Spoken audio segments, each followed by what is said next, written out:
ಸರ್ಕಾರಿ ನೌಕರರು ಎಲ್ಲರೂ ಕೂಡ ಗಮನಿಸಬೇಕಾಗಿರುವಂಥ ವಿಷಯ, ಸಂವಿಧಾನದ ಯಾವ ವಿಧಿಯಲ್ಲಿ ಇದಕ್ಕೆ ಪ್ರಾವಿಷನ್ನ ನೀಡಲಾಗಿದೆ ಅಂತ ಎಲ್ಲರ ಒಂದು ಪ್ರಶ್ನೆ ಇರುತ್ತೆ. ಭಾರತ ಸಂವಿಧಾನದ 311ರ ವಿಧಿಯ ಪ್ರಕಾರ ನೌಕರರನ್ನ ಏಕಾಏಕಿ ವಜಾ ಮಾಡುವಂತಿಲ್ಲ ಅಂತ ಹೇಳಲಾಗ್ತಾ ಇದೆ. ಸೊ ಬೇಸಿಕಲಿ 311ರ ವಿಧಿ ಏನಿದೆ ಇದರಲ್ಲಿ ಒಂದು ಪ್ರಾವಿಷನ್ನ ಸರ್ಕಾರಿ ನೌಕರಿಗೆ ನೀಡಲಾಗಿದೆ. ಏಕಾಏಕಿ ಒಂದು ವಿಚಾರಣೆಯನ್ನು ನಡೆಸದೆ ನೌಕರರನ್ನ ಒಂದು ಕಂಪ್ಲೇಂಟ್ನ ಆಧಾರದ ಮೇಲೆ ವಜಾ ಮಾಡುವಂತಿಲ್ಲ ಅಂತ ಇಲ್ಲಿ 311ರ ವಿಧಿ ತಿಳಿಸ್ತಾ ಇರುವಂಥದ್ದು ನೋಡ್ತಾ ಇದ್ದೀರಾ. ಭಾರತ ಸಂವಿಧಾನದ 311ರ ವಿಧಿ ಪ್ರಕಾರ ನೌಕರರಿಗೆ ಸೂಕ್ತ ಅವಕಾಶ ಕೊಟ್ಟು ನ್ಯಾಯಬದ್ಧ ವಿಚಾರಣೆ ಮಾಡಿ ಕ್ರಮ ತೆಗೆದುಕೊಳ್ಳಬೇಕು. ಎಲ್ಲರಿಗೂ ಕೂಡ ನ್ಯಾಯ ಅನ್ನೋದು ಸೇಮ್ ಇರಬೇಕು. ಏನಕ್ಕಂದ್ರೆ ಸರ್ಕಾರಿ ನೌಕರರು ಆದರೂ ಕೂಡ ಅವರು ಮನುಷ್ಯರೇ, ಅವರಿಗೂ ಕೂಡ ಅವರ ಒಂದು ವಿಷಯವನ್ನ ಪ್ರಸ್ತಾಪಿಸೋದಕ್ಕೆ, ಅವರ ಒಂದು ನ್ಯಾಯಯುತವಾಗಿರುವಂಥ ಬೇಡಿಕೆಯನ್ನು ಮುಂದೆ ಇಡೋದಕ್ಕೆ ಅವಕಾಶವನ್ನ ಕಲ್ಪಿಸಿ ಅದಾದ ನಂತರ ನ್ಯಾಯಬದ್ಧವಾಗಿರುವಂಥ ವಿಚಾರಣೆಯನ್ನ ಮಾಡಿ ನಂತರ ಕ್ರಮವನ್ನು ಕೈಗೊಳ್ಳಬೇಕು ಅಂತ 311ರ ವಿಧಿ ತಿಳಿಸುತ್ತದೆ. ನೈಸರ್ಗಿಕ ನ್ಯಾಯ ತತ್ವದಂತೆ ನೌಕರರ ವಿಚಾರಣೆಯನ್ನ ನಡೆಸಬೇಕು ಅಂತ. ಬೇಸಿಕಲಿ ಎಲ್ಲರಿಗೂ ಕೂಡ ನ್ಯಾಯ ಸತ್ಯಮೇವ ಜಯತೆ ಅಂತ ಹೇಳ್ತಾರೆ, ಎಲ್ಲರಿಗೂ ನ್ಯಾಯ ಸಮಾನವಾಗಿರುತ್ತೆ. ಸೊ ನೈಸರ್ಗಿಕ ನ್ಯಾಯ ತತ್ವದಂತೆ ಅವರ ಒಂದು ವಿಚಾರಣೆಯನ್ನ ನಡೆಸಿ ನಂತರ ಕ್ರಮವನ್ನು ಕೈಗೊಳ್ಳಬೇಕು ಅಂತ ಹೇಳ್ತಾ ಇರುವಂಥದ್ದು. ಏಕಾಏಕಿ ನೌಕರರನ್ನ ವಜಾ ಮಾಡುವುದು ಸಂವಿಧಾನದ ವಿರುದ್ಧವಾಗಿರುವಂಥ ಒಂದು ಪ್ರಕ್ರಿಯೆ ಆಗುತ್ತೆ. ಫರ್ದರ್ ಹೇಳ್ತಾ ಹೋಗ್ತಾರೆ, ನೌಕರರ ವಿರುದ್ಧದ ಆರೋಪಗಳಿಗೆ KCSR ನಿಯಮದ 1977ರ ನಿಯಮಾವಳಿಯಂತೆ ವಿಚಾರಣೆ ನಡೆಸುವುದು ಕಡ್ಡಾಯವಾಗಿರುತ್ತೆ. ನೋಡಿ, ತುಂಬಾ ಜನರಿಗೆ ಗೊತ್ತಿರುವಂಥ ವಿಷಯ, ಗೊತ್ತಿಲ್ಲದೆ ಇರುವಂಥ ವಿಷಯ ಇದು. KCSR 1977ರ ನಿಯಮಾವಳಿಯಂತೆ ವಿಚಾರಣೆ ನಡೆಸಬೇಕಾಗಿರುವಂಥದ್ದು ಕಡ್ಡಾಯವಾಗಿದೆ. ನೌಕರರ ವಿರುದ್ಧ ಆರೋಪಗಳಿಗೆ KCSR 1977ರ ನಿಯಮಾವಳಿಯಂತೆ ವಿಚಾರಣೆ ನಡೆಸುವಂಥದ್ದು ಕಡ್ಡಾಯ. ಸೊ ಇವಾಗ ಫೈನಲ್ ಆಗಿರುವಂಥ ಒಂದು ಡಿಸಿಷನ್ ಬಂದಿರುವಂಥದ್ರ ಬಗ್ಗೆ ನ್ಯೂಸ್ ಪೇಪರಲ್ಲಿಯೂ ಕೂಡ ತುಂಬಾನೇ ಸದ್ದು ಮಾಡ್ತಾ ಇರುವಂಥದ್ದು ನೀವು ನೋಡ್ತಾ ಇದ್ದೀರಾ. ವಿಚಾರಣೆ ಮಾಡದೆ ವಜಾ ಸಲ್ಲ, ಹೈಕೋರ್ಟ್ ತೀರ್ಪು. ಪ್ರೊಬೇಷನರಿ ಅವಧಿ ಕಾನ್ಸ್ಟೇಬಲ್ ವಜಾ ಆದೇಶ ರದ್ದು, ಸಸ್ಪೆನ್ಷನ್ ಆದೇಶವನ್ನ ರದ್ದು ಮಾಡಿ ಇಲ್ಲಿ ಆದೇಶ ಹೊರಡಿಸಿರುವಂಥದ್ದು ನೋಡ್ತಾ ಇದ್ದೀರಾ. ದೊಡ್ಡ ಒಂದು ಜಯ ಅಂತಾನೆ ಹೇಳ್ಬೋದು ಸರ್ಕಾರಿ ನೌಕರರಿಗೆ. ಏನಕ್ಕಂದ್ರೆ ಹೈಯರ್ ಅಥಾರಿಟೀಸು ಯಾವುದೇ ಒಂದು ವಿಷಯವನ್ನ ಗಮನಕ್ಕೆ ತೆಗೆದುಕೊಳ್ಳದೆ ಸುಮ್ಮನೆ ಸಸ್ಪೆಂಡ್ ಮಾಡಿರ್ತಾರೆ. ಅದು ಕೂಡ ಪ್ರೊಬೇಷನಲ್ಲಿ ಇರುವಂಥ ಒಂದು ಕಾನ್ಸ್ಟೇಬಲ್ ಅವರನ್ನ ಇಲ್ಲಿ ವಜಾ ಮಾಡಿರುವಂಥದ್ದರ ಒಂದು ಪ್ರಕರಣಕ್ಕೆ ಸಂಬಂಧಿಸಿದಂತೆ ಇಂದು ಹೈಕೋರ್ಟ್ನಲ್ಲಿ ಮಹತ್ವದ ತೀರ್ಪು ಬಂದಿರುವಂಥದ್ದು. ವಿಚಾರಣೆ ಮಾಡದೆ ವಜಾ ಸಲ್ಲ, ಅಂದರೆ ವಿಚಾರಣೆ ಮಾಡದೇನೆ ಯಾರನ್ನೂ ಕೂಡ ನೀವು ವಜಾ ಮಾಡುವಂತಿಲ್ಲ ಅನ್ನೋ ಒಂದು ವಿಷಯವನ್ನ ತುಂಬ ಗಂಭೀರವಾಗಿ ಇಲ್ಲಿ ಹೈಕೋರ್ಟ್ ಹೇಳ್ತಾ ಇರುವಂಥದ್ದು ನೀವು ನೋಡ್ತಾ ಇದ್ದೀರಾ. ಹೈಕೋರ್ಟ್ನ ಐತಿಹಾಸಿಕ ತೀರ್ಪು, ಪ್ರೊಬೇಷನರಿ ಅವಧಿಯ ಕಾನ್ಸ್ಟೇಬಲ್ ಅವರನ್ನ ವಜಾ ಆದೇಶ ರದ್ದು ಮಾಡಲಾಯಿತು. ಏನು ಕಾನ್ಸ್ಟೇಬಲ್ ಅವರನ್ನ ಇಲ್ಲಿ ಸಸ್ಪೆಂಡ್ ಮಾಡಲಾಗಿತ್ತು, ಅವರ ಒಂದು ಆದೇಶವನ್ನ ರದ್ದು ಮಾಡಲಾಗಿದೆ. ಸೊ ಫರ್ದರ್ ಕಂಪ್ಲೀಟ್ ಏನು ಮಾಹಿತಿ ಇದೆ ಅಂತ ಕೂಡ ನಾವು ನೋಡೋಣ. ಇಲ್ಲಿ ನೋಡ್ತಾ ಇದ್ದೀರಾ. ಸೊ ಪ್ರೊಬೇಷನರಿ ಅವಧಿಯಲ್ಲಿರುವ ಪೊಲೀಸ್ ಸಿಬ್ಬಂದಿಯ ವಿರುದ್ಧ ದುರ್ನಡತೆ ಆರೋಪ ಕೇಳಿಬಂದಾಗ ಕರ್ನಾಟಕ ನಾಗರಿಕ ಸೇವಾ ಪ್ರೊಬೇಷನ್ ಅಧಿನಿಯಮದ ಒಂದು ಅನುಸಾರ ವಿಚಾರಣೆ ನಡೆಸದೆ ಏಕಾಏಕಿ ಹುದ್ದೆಯಿಂದ ವಜಾಗೊಳಿಸುವಂತಿಲ್ಲ ಎಂದು ಆದೇಶಿಸಿರುವ ಹೈಕೋರ್ಟ್ ಪೊಲೀಸ್ ಕಾನ್ಸ್ಟೇಬಲ್ ಒಬ್ಬರನ್ನ ಸೇವೆಯಿಂದ ಬಿಡುಗಡೆಗೊಳಿಸಿ ಪೊಲೀಸ್ ಇಲಾಖೆ ಹೊರಡಿಸಿದ್ದ ಆದೇಶವನ್ನ ರದ್ದುಪಡಿಸಿದೆ. ಒಂದು ವೇಳೆ ಅರ್ಜಿದಾರ ಕಾನ್ಸ್ಟೇಬಲ್ ವಿರುದ್ಧ ದುರ್ನಡತೆ ಆರೋಪಗಳಿದ್ದರೆ ಪೊಲೀಸ್ ಇಲಾಖೆ ನಿಯಮಾನುಸಾರ ವಿಚಾರಣೆಯನ್ನ ನಡೆಸಿ ಸೂಕ್ತ ಕ್ರಮ ಕೈಗೊಳ್ಳಬಹುದಾಗಿದೆ ಎಂದು ಕೂಡ ನ್ಯಾಯಾಲಯ ತಿಳಿಸಿದೆ. Probationary police constable wireless Ramesh Malli ಸಲ್ಲಿಸಿದ ಅರ್ಜಿಯನ್ನ ಇತ್ತೀಚೆಗೆ ಮಾನ್ಯ ನ್ಯಾಯಮೂರ್ತಿಯಾಗಿರುವ SG ಪಂಡಿತ್ ಹಾಗೂ ನ್ಯಾಯಮೂರ್ತಿ ಅನಂತ್ ರಾಮನಾಥ್ ಹೆಗಡೆ ಅವರಿದ್ದ ಪೀಠ ಈ ಆದೇಶವನ್ನ ಹೊರಡಿಸಿದೆ. ಸೊ ಬೇಸಿಕಲಿ ಪ್ರಕರಣ ಏನಿದೆ ಅಂತ ನೀವೇನಾದರೂ ನೋಡೋದಾದ್ರೆ, ಅರ್ಜಿದಾರ ರಮೇಶ್ 2017ರ ಜೂನ್ 13ರಂದು ಪೊಲೀಸ್ ಕಾನ್ಸ್ಟೇಬಲ್ ವೈರ್ಲೆಸ್ ಆಗಿ ನೇಮಕಗೊಂಡಿದ್ದರು. 2018 ಫೆಬ್ರವರಿ 22ರಂದು ಪೊಲೀಸ್ ಸಬ್ ಇನ್ಸ್ಪೆಕ್ಟರ್ ಸಿವಿಲ್ ನೇಮಕಾತಿಗಾಗಿ ಅರ್ಹ ಅಭ್ಯರ್ಥಿಗಳಿಂದ ಅರ್ಜಿ ಆಹ್ವಾನಿಸಿದ್ದ ಪೊಲೀಸ್ ಇಲಾಖೆ ಈಗಾಗಲೇ ಸೇವೆಯಲ್ಲಿದ್ದವರಿಗೂ ಪರೀಕ್ಷೆ ತೆಗೆದುಕೊಳ್ಳುವ ಅವಕಾಶ ನೀಡಿತು. ಇದರಿಂದ ರಮೇಶ್ ಇನ್ ಸರ್ವಿಸ್ ಸಿಸಿಬಿ ಪೊಲೀಸರಿಗೆ ಮಾಹಿತಿ ದೊರೆತಿತ್ತು. ಈ ಸಂಬಂಧ 2019ರ ಜನವರಿ 12ರಂದು ಪ್ರಕರಣ ದಾಖಲಿಸಿಕೊಂಡಿದ್ದ ಪೊಲೀಸರು ಜನವರಿ 28ರಂದು ಅರ್ಜಿದಾರ ರಮೇಶ್ ಸೇರಿ ಹಲವರನ್ನ ಬಂಧಿಸಿದ್ದರು. ಮರುದಿನ ವಿಚಾರಣೆ ನ್ಯಾಯಾಲಯ ಆರೋಪಿಗಳನ್ನು ನ್ಯಾಯಾಂಗ ಬಂಧನಕ್ಕೆ ವಹಿಸಿತ್ತು.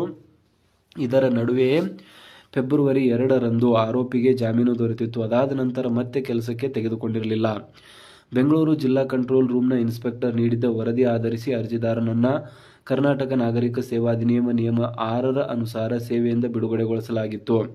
ಇದನ್ನು ಪ್ರಶ್ನಿಸಿ ರಮೇಶ್ ಸಲ್ಲಿಸಿದ ಅರ್ಜಿಯನ್ನು KAT ವಜಾಗೊಳಿಸಿತು. ಇದರಿಂದ ರಮೇಶ್ ಹೈಕೋರ್ಟ್ ಮೆಟ್ಟಲೇರಿದ್ದರು, ಅದನ್ನು ಪ್ರಶ್ನಿಸಿದ್ದಾರೆ ಎಂದು ಆರೋಪಿಸಲಾಗಿದೆ. ಆದರೆ ಪ್ರೊಬೇಷನರಿ ವಿರುದ್ಧ ದುರ್ನಡತೆ ಆರೋಪ ಕೇಳಿ ಬಂದಾಗ ಆ ಬಗ್ಗೆ ವಿಚಾರಣೆ ನಡೆಸಲು ಕರ್ನಾಟಕ ನಾಗರಿಕ ಸೇವೆ ಪ್ರೊಬೇಷನ್ ಅಧಿನಿಯಮ ನಿಯಮ 7ರಲ್ಲಿ ಅವಕಾಶವಿದೆ. ಆದರೆ ಪ್ರಕಾರ ನಿಯಮ ಪ್ರಾಧಿಕಾರ ಸೂಕ್ತ ವಿಚಾರಣೆ ನಡೆಸಿ ನಂತರವೇ ಬಿಡುಗಡೆಗೊಳಿಸಬೇಕು. ಆದರೆ ಅರ್ಜಿದಾರರ ಮೇಲಿನ ಆರೋಪ ಸಂಬಂಧ ವಿಚಾರಣೆ ನಡೆಸಿಲ್ಲ ಹಾಗೂ ಅವರ ಅಹವಾಲುಗಳನ್ನು ಆಲಿಸಿಲ್ಲ. ಅಂದರೆ ಡೈರೆಕ್ಟಾಗಿ ಅವರನ್ನು ಸಸ್ಪೆಂಡ್ ಮಾಡಿದ್ದಾರೆ, ಅವರ ಒಂದು ಮಾತುಗಳನ್ನು ಅಲ್ಲಿ ಆಲಿಸಿಲ್ಲ. ಆದ್ದರಿಂದ ಸೇವೆಯಿಂದ ಬಿಡುಗಡೆಗೊಳಿಸಿರುವ ಆದೇಶ ಕಾನೂನು ಬಾಹಿರವಾಗಿದೆ ಎಂದು ರಮೇಶ್ ಮಳ್ಳಿ ಅವರ ಪರ ವಕೀಲರು ವಾದ ಮಂಡಿಸಿದ್ದರು. ಸರ್ಕಾರ ಪರ ವಕೀಲರು PSI ನೇಮಕಾತಿಗೆ ನಡೆಯುತ್ತಿದ್ದ ಸ್ಪರ್ಧಾತ್ಮಕ ಪರೀಕ್ಷೆ ಪ್ರಶ್ನೆ ಪತ್ರಿಕೆ ಸೋರಿಕೆ ಮಾಡಿದ ಗಂಭೀರ ಆರೋಪವನ್ನು ಕೂಡ ಇಲ್ಲಿ ಮಾಡಿದ್ದಾರೆ. ಸೊ ಬೇಸಿಕಲಿ ದುರ್ನಡತೆ ಆರೋಪಕ್ಕೆ ಏಕಾಏಕಿ ಕೆಲಸದಿಂದ ತೆಗೆಯೋದಕ್ಕೆ ಸಾಧ್ಯ ಇಲ್ಲ ಅಂತ ಹೇಳಿದ್ದಾರೆ. ಸೊ ಇದು ಕಂಪ್ಲೀಟ್ ಆಗಿರುವಂಥ ನ್ಯೂಸ್ ಆಗಿತ್ತು. ಯಾವ ರೀತಿಯಾಗಿ ರಮೇಶ್ ಮಳ್ಳಿ ಅವರ ಒಂದು ಪ್ರಕರಣದಲ್ಲಿ ಹೈಕೋರ್ಟ್ ಮಹತ್ವದ ತೀರ್ಪು ನೀಡಿದೆ. ಸರ್ಕಾರಿ ನೌಕರರಿಗೆಲ್ಲರಿಗೂ ಕೂಡ ಗೊತ್ತಿರಬೇಕಾಗಿರುವಂಥ ವಿಷಯ ಇದು. ಏನಕ್ಕಂದರೆ ಸರ್ಕಾರಿ ನೌಕರರ ಜೊತೆ ಈ ರೀತಿಯಾದಂಥ ಪ್ರಕರಣಗಳು ತುಂಬ ಆಗ್ತಾ ಇವೆ ಇತ್ತೀಚಿನ ದಿನಗಳಲ್ಲಿ. ಸೊ ಎಲ್ಲರಿಗೂ ಕೂಡ ತಮ್ಮ ತಮ್ಮ ಒಂದು ನ್ಯಾಯ, ತಮ್ಮ ಒಂದು ಅಧಿಕಾರದ ಬಗ್ಗೆ ಗೊತ್ತಿರಬೇಕಾಗಿರುವಂಥ ವಿಷಯ. ಈ ರೀತಿಯಾದಂಥ ಪ್ರಕರಣ ಆಗಿದೆ. ಇದಕ್ಕೆ ಸಂಬಂಧಿಸಿದಂತೆ ಹೈಕೋರ್ಟ್ನಲ್ಲಿ ನ್ಯಾಯ ಕೂಡ ಸಿಕ್ಕಿರುವಂಥದ್ದು ಎಲ್ಲರಿಗೂ ಕೂಡ ಗೊತ್ತಿರಬೇಕಾಗಿರುವಂಥ ವಿಷಯ. ಸೊ ಐ ಹೋಪ್ ಈ ಒಂದು ವಿಡಿಯೋದಲ್ಲಿ ಒಂದಿಷ್ಟು ಇನ್ಫಾರ್ಮೇಷನ್ ನಿಮಗೆ ಸಿಕ್ಕಿದೆ. ಸೊ ದಯವಿಟ್ಟು ವಿಡಿಯೋನ ಲೈಕ್ ಮಾಡಿ, ಚಾನಲ್ನ ಸಬ್ಸ್ಕ್ರೈಬ್ ಮಾಡ್ಕೊಳ್ಳಿ. ಹಾಯ್ ಹಲೋ ಎಲ್ಲರಿಗೂ ನಮಸ್ಕಾರ ಸ್ನೇಹಿತರೆ. ಇವತ್ತಿನ ಒಂದು ವಿಡಿಯೋದಲ್ಲಿ ಸರ್ಕಾರಿ ನೌಕರರಿಗೆ ಒಂದು ಇಂಪಾರ್ಟೆಂಟ್ ಆಗಿರುವಂಥ ಮಾಹಿತಿ ಇದೆ. ಸೊ ಬೇಸಿಕಲಿ ಪ್ರೆಸೆಂಟ್ ಕೆಲಸ ಮಾಡ್ತಿರುವಂಥ ಸರ್ಕಾರಿ ನೌಕರರಾಗಿರ್ಬೋದು ಆ್ಯಂಡ್ ಅನುದಾನಿತ ನೌಕರರಾಗಿರ್ಬೋದು ಅಥವಾ ಗುತ್ತಿಗೆ ಆಧಾರದ ಮೇಲೆ ಕೆಲಸ ನಿರ್ವಹಿಸ್ತಿರುವಂಥ ಸರ್ಕಾರಿ ನೌಕರರಾಗಿರ್ಬೋದು, ಎಲ್ಲರಿಗೂ ಕೂಡ ಸಂಬಂಧಿಸಿದಂತೆ ಒಂದು ಮಹತ್ವದ ತೀರ್ಪು ಇವತ್ತಿನ ಒಂದು ಹಿಯರಿಂಗ್ನಲ್ಲಿ ಸಿಕ್ಕಿದೆ. ಸೊ ಏನಿದೆ ಸಂಪೂರ್ಣವಾಗಿರುವಂಥ ಮಾಹಿತಿ, ಈ ಒಂದು ತೀರ್ಪು ಸರ್ಕಾರಿ ನೌಕರರಿಗೆ ಒಂದು ರಕ್ಷಾ ಕವಚನೇ ಆಗ್ಬೋದು ಅಂತ ಹೇಳಲಾಗ್ತಾ ಇದೆ. ತುಂಬ ದಿನಗಳಿಂದ ಈ ಒಂದು ಕೇಸು ಕೋರ್ಟ್ನಲ್ಲಿ, ಈ ಒಂದು ಪ್ರಕರಣ ಕೋರ್ಟ್ನಲ್ಲಿತ್ತು. ಫೈನಲಿ ಈ ಒಂದು ಪ್ರಕರಣದಲ್ಲಿ ಇವತ್ತು ವಿಭಾಗೀಯ ಪೀಠ ಒಂದು ಜಜ್ಮೆಂಟನ್ನು ನೀಡಿದೆ. ತುಂಬಾ ಉಪಯುಕ್ತವಾಗಿರುವಂಥ ಜಜ್ಮೆಂಟು.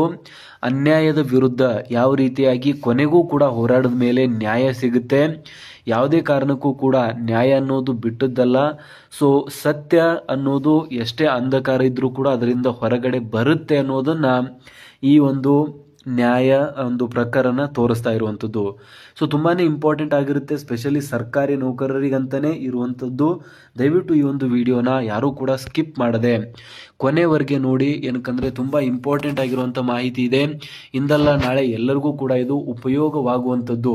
ಸೊ ತಮ್ಮ ಒಂದು ರಕ್ಷಣಾ ಕವಚದ ಬಗ್ಗೆ ಎಲ್ಲರಿಗೂ ಕೂಡ ಗೊತ್ತಿರಬೇಕಾಗಿರುವಂಥ ವಿಷಯ. ಯಾವ ರೀತಿಯಾಗಿ ಒಬ್ಬ ಪೊಲೀಸ್ ಕಾನ್ಸ್ಟೇಬಲ್, ಸೊ ಬೇಸಿಕಲಿ ಏನು ಪ್ರೊಬೇಷನರಿ ಪೀರಿಯಡಲ್ಲಿಯೇ ಅವರ ಮೇಲೆ ಒಂದು ಆರೋಪಗಳನ್ನು ಮಾಡಿ ಅವರನ್ನು ಅಮಾನತು ಮಾಡಲಾಗಿತ್ತು. ಬಟ್ ಆ ಒಂದು ಅಮಾನತು ಯಾವಾಗ ಕೋರ್ಟ್ ತಲುಪುತ್ತೆ, KCSR ನಿಯಮಾವಳಿ 1977 ಪ್ರಕಾರ 311 ನಿಯಮಾವಳಿ ಪ್ರಕಾರ ಈ ಒಂದು ಕೇಸ್ನ ತಿರುವು ಬೇರೆನೇ ಆಗುತ್ತೆ. ಸೊ ಬೇಸಿಕಲಿ ಅಮಾನತು ಯಾರು ಮಾಡಿದ್ದಾರೆ ಅವ್ರ ಮೇಲೇ ಕ್ರಮ ವಹಿಸುವಂಥ ಒಂದು ಕೆಲಸ ಕೂಡ ಇದರಲ್ಲಿ ಆಗುತ್ತೆ. ಸೊ ಹಾಗಾಗಿ ಕಂಪ್ಲೀಟ್ ಆಗಿರುವಂಥ ಮಾಹಿತಿಯನ್ನು ನಿಮ್ಮೊಂದಿಗೆ ಶೇರ್ ಮಾಡ್ತೀನಿ. ದಯವಿಟ್ಟು ವಿಡಿಯೋನ ಕೊನೆವರೆಗೂ ನೋಡಿ.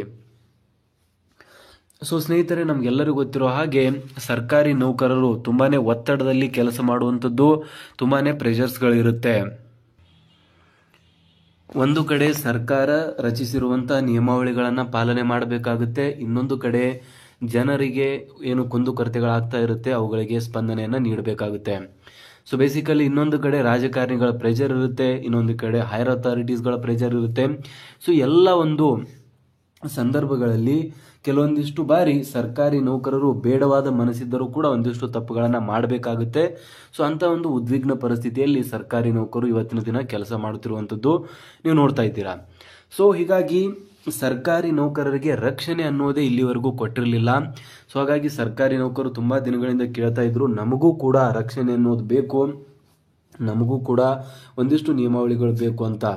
ಸೊ ಹಾಗಾಗಿ ಇವಾಗ ಫೈನಲ್ ಆಗಿ ಅದಕ್ಕೆ ತೀರ್ಪು ಬಂದಿರುವಂಥದ್ದು ನೀವು ನೋಡ್ತಾ ಇದ್ದೀರಾ. ಸೊ ಕರ್ನಾಟಕದ ಒಂದು ಉಚ್ಚ ನ್ಯಾಯಾಲಯ ಏನು ಹೇಳಿರುವಂಥದ್ದು, ಸರ್ಕಾರಿ ನೌಕರಿಗೆ ಬಂತು ಹೊಸ ರಕ್ಷಣಾ ಕವಚ, ಇನ್ನು ಭಯ ಪಡುವ ಅವಶ್ಯಕತೆ ಇಲ್ಲ ಅಂತ. ಪ್ರತಿಯೊಬ್ಬ ಸರ್ಕಾರಿ ನೌಕರರಿಗೆ ರಕ್ಷಣಾ ಕವಚ ನೀಡಿ ಐತಿಹಾಸಿಕ ತೀರ್ಪನ್ನು ಇಂದು ವಿಭಾಗೀಯ ಪೀಠ ಒಂದು ಆದೇಶವನ್ನು ಹೊರಡಿಸಿದೆ.